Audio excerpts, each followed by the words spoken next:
Рашид Гаджиевой, дорогие друзья, ваши аплодисменты. Стой, Рашид, не уходи, пожалуйста. Друзья, хочу вам поведать о том, что этот молодой человек, подожди, не уходи.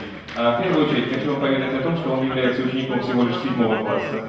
Во вторую очередь хочу вам сказать, что этот человек первый раз в жизни вышел на такую сцену и на такую аудиторию.